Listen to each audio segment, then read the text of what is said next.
조금만 걸어도 종아리가 당겼습니다. 운동 부족인가 싶었습니다. 67세 박인수 씨는 퇴직 후 건강을 위해 매일 아침 동네 공원을 걷기 시작했습니다. 그런데 10분쯤 걸으면 어김없이 종아리가 당기고 묵직해졌습니다. 잠시 벤치에 앉아 쉬며 언제 그랬냐는 듯 괜찮아졌습니다. 그래서 다시 걸었습니다. 10분쯤 걸으면 똑같은 증상이 왔습니다. 그는 생각했습니다. 오래 걷지 않아서 그런 거겠지. 며칠 하다 보면 나아지겠지. 그런데 한 달이 지나도 나아지지 않았습니다. 오히려 걸을 수 있는 거리가 더 줄었습니다. 5분도 걷지 못하고 멈춰야 할 때가 생겼습니다. 그제야 병원을 찾았습니다. 의사는 말했습니다. 종아리 통증이 걸을 때만 생기고 쉬면 사라진다면 혈관 문제를 먼저 확인해야 합니다. 이 이야기를 처음 들었을 때 저도 놀랐습니다. 종아리가 아프면 당연히 근육이나 관절 문제라고 생각했거든요. 그런데 알고 보니 혈관이 좁아지면서 생기는 경고 신호일 수 있다는 걸 자료를 찾으면서 알게 됐습니다. 단순히 운동 부족이라고 넘기기에 너무 중요한 신호였습니다. 걸을 때 종아리가 당기는 건 근육 문제가 아닐 수 있습니다. 헬스 경향이 보도한 혈관외과 전문의 인터뷰에 따르면 걷다가 종아리에 통증이 생기고 잠시 멈추면 사라지는 패턴은 말초 동맥 질환의 대표 증상인 간헐적 파행일 수 있다고 합니다. 이 패턴이 반복된다면 단순한 피로가 아니라 혈관이 보내는 신호일 수 있습니다. 오늘 이 영상을 끝까지 보셔야 하는 이유가 있습니다. 걸으면 종아리가 당기는 분, 쉬면 괜찮아지는 패턴이 반복되는 분, 당뇨가 있거나 혈압이 높은 분들께 꼭 필요한 이야기입니다. 왜 종아리 통증이 혈관 문제일 수 있을까요? 우리 몸의 근육은 움직일 때 더 많은 산소와 혈액이 필요합니다. 평소에는 좁아진 혈관으로도 충분히 혈액이 공급됩니다. 그런데 걷기 시작하면 다리 근육이 더 많은 혈액을 요구하고 좁아진 혈관은 이 수요를 따라가지 못합니다. 혈액이 부족해진 근육에서 통증이 발생하는 겁니다. 쉬면 근육의 혈액 수요가 줄어들고 좁아진 혈관으로도 다시 공급이 가능해집니다. 그래서 잠시 쉬면 통증이 사라집니다. 그런데 다시 걷기 시작하면 비슷한 거리에서 또 통증이 옵니다. 이 패턴이 바로 간헐적 파행입니다. MSD 매뉴얼에 따르면 간헐적 파행은 말초 동맥 질환의 가장 흔한 증상으로 다리 동맥의 점진적 협착에서 발생한다고 합니다. 통증이 종아리에 생기는 경우가 가장 많지만 폐색 위치에 따라 허벅지나 엉덩이에도 생길 수 있습니다. 이것이 왜 중요한가 하면 하지 동맥이 좁아진다는 것은 그 혈관만의 문제가 아닐 수 있기 때문입니다. 혈관이 전신에서 좁아지는 죽상동맥경화가 진행 중이라는 신호일 수 있습니다. 헬스 경향이 보도한 혈관외과 전문의 인터뷰에 따르면 말초 동맥 질환의 주요 원인은 혈관이 점차 좁아지는 죽상동맥경화이며 척추 질환과 증상이 유사해 혼동하기 쉽기 때문에 척추에 이상이 없다면 혈관 질환 여부를 반드시 확인해야 한다고 합니다. 걸을 때 종아리가 당긴다고 해서 모두 혈관 문제인 것은 아닙니다. 하지만 쉬면 바로 사라지고 걸으면 또 오는 이 패턴이 반복된다면 단순한 근육 피로로 넘기지 않는 것이 중요합니다. 다음에서 원인을 하나씩 살펴보겠습니다. 걸을 때 종아리 통증을 만드는 원인은 크게 세 가지입니다. 첫 번째는 말초 동맥 질환입니다. 하지 동맥이 좁아지거나 막혀 혈류가 부족해지는 상태입니다. 헬스 경향이 보도한 혈관외과 전문의 인터뷰에 따르면 말초 동맥 질환의 주요 원인은 혈관이 점차 좁아지는 죽상동맥경화이며 걷다가 종아리에 통증이 생기고 잠시 멈추면 통증이 사라지는 간헐적 파행이 대표 증상이라고 합니다. 말초 동맥 질환은 당뇨병, 고혈압, 흡연, 고지혈증이 있는 분들에게서 더 자주 나타날 수 있습니다. 60대 이상 남성이라면 이 중 하나 이상 해당하는 경우가 많기 때문에 걸을 때 종아리 통증이 반복된다면 주의가 필요합니다. 두 번째는 당뇨병성 말초신경병증입니다.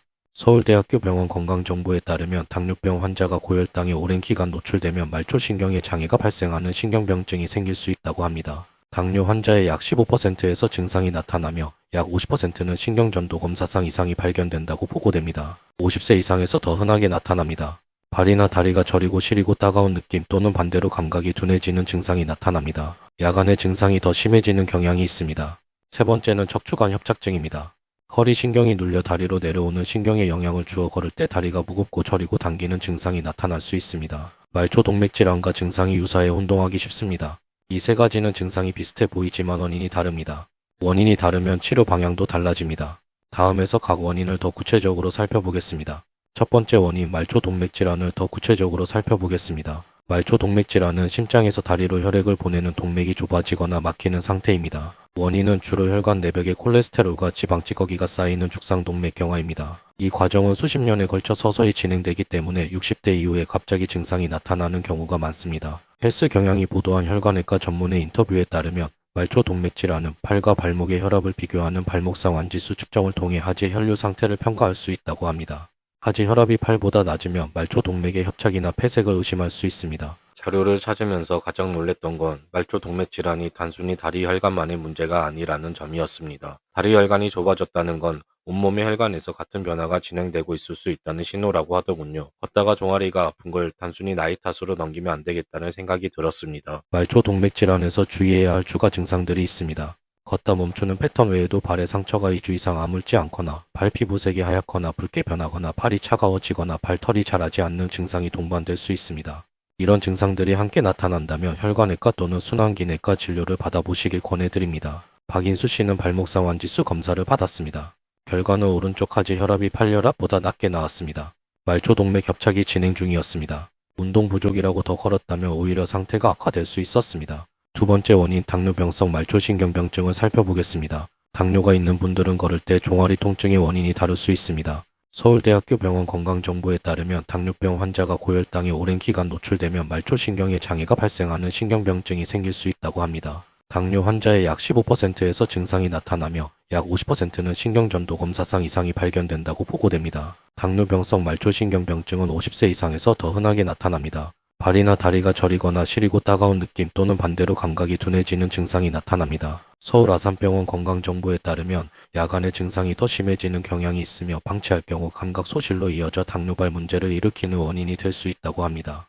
당뇨병성 말초신경병증이 위험한 이유는 증상이 없는 경우도 많기 때문입니다. 서울 아산병원 건강정보에 따르면 당뇨병성 말초신경병증 환자 중 약 50%는 증상 없이 검사에서만 이상이 발견됩니다. 감각이 둔해지면 발에 상처가 생겨도 모르고 지나치게 되고 이것이 당뇨발로 진행될 수 있습니다. 세 번째 원인은 척추관 협착증입니다.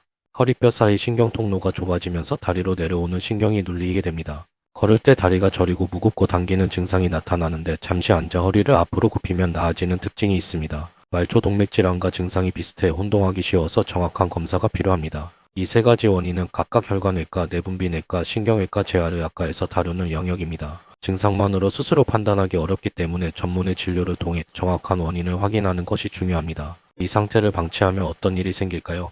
말초 동맥 질환의 경우 초기에는 걷다가 멈추는 정도의 불편함으로 시작합니다. 그런데 적절한 치료 없이 방치하면 하지 혈류가 더 줄어들어 안정 상태에서도 통증이 생기는 단계로 진행될 수 있습니다. 더 심해지면 발가락이나 발에 괴사가 발생할 수 있으며 최악의 경우 철당까지 이어질 수 있다고 헬스경향이 보도한 혈관외과 전문의가 경고하고 있습니다.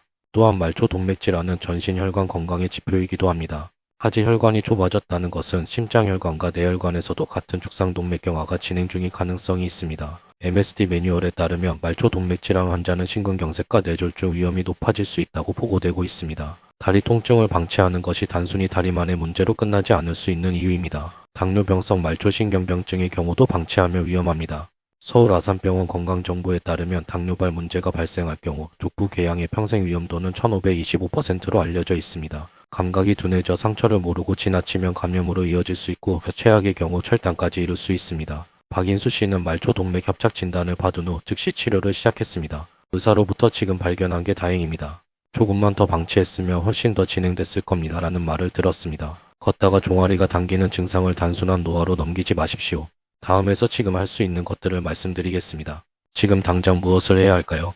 세 가지 방향으로 말씀드리겠습니다. 첫 번째는 정확한 원인을 먼저 확인하는 것입니다. 걷다가 종아리가 당기는 패턴이 반복된다면 혈관외과 또는 순환기내과에서 발목상 완지수 검사를 받아보시길 권해드립니다. 발목과 팔의 혈압을 비교하는 간단한 비침습 검사로 하지 혈류 상태를 확인할 수 있습니다. 당뇨가 있다면 내분비내과 또는 신경과에서 말초신경 감각 검사를 함께 받아보십시오. 허리 통증이 동반된다면 재활의학과나 신경외과에서 척추 상태도 함께 확인하는 것이 도움이 됩니다. 두 번째는 생활습관 관리입니다. 말초 동맥 질환의 진행을 늦추는데 금연이 가장 효과적입니다. 흡연은 혈관 수축과 죽상동맥경화를 가속하는 가장 강력한 위험 요인 중 하나입니다. 혈압과 혈당, 콜레스테롤 관리도 함께 필요합니다. 헬스 경향이 보도한 혈관외과 전문의 인터뷰에 따르면 규칙적인 걷기 운동은 말초 동맥 질환의 회복과 재발 방지에 도움이 될 수 있다고 합니다. 단 통증이 심한 단계라면 전문의와 상의한 후 운동 강도를 정해야 합니다. 세 번째는 당뇨 관리입니다.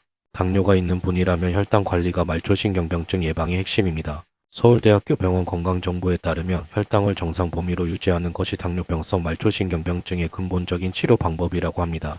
발 상태를 매일 점검하고 상처가 생기면 즉시 관리하는 것도 중요합니다. 박인수 씨는 치료를 시작하고 금연도 결심했습니다. 3개월 후 걸을 수 있는 거리가 늘어났습니다. 원인을 알고 방향을 정했을 때 치료의 결과가 달라졌습니다. 오늘 말씀드린 내용을 정리해 드리겠습니다. 걸을 때 종아리가 당기는 건 근육 문제가 아닐 수 있습니다. 말초 동맥질환, 당뇨병성 말초신경병증, 척추관 협착증.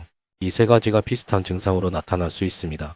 특히 걷다가 종아리가 당기고 멈추면 바로 사라지는 패턴이 반복된다면 혈관이 보내는 신호일 수 있습니다. 이 패턴은 단순한 운동 부족이나 노화로 넘길 수 있는 증상이 아닙니다. 오늘 이 영상을 준비하면서 다시 한번 느꼈습니다. 몸이 보내는 신호를 나이 탓으로 돌리면 안 된다는 것을요. 특히 걷다가 멈춰야 할 때 그게 반복된다면 꼭 한 번은 전문의를 찾아가 보시기를 권해드리고 싶습니다. 일찍 발견할수록 선택지가 많아집니다. 박인수 씨는 지금 다시 공원을 걷고 있습니다.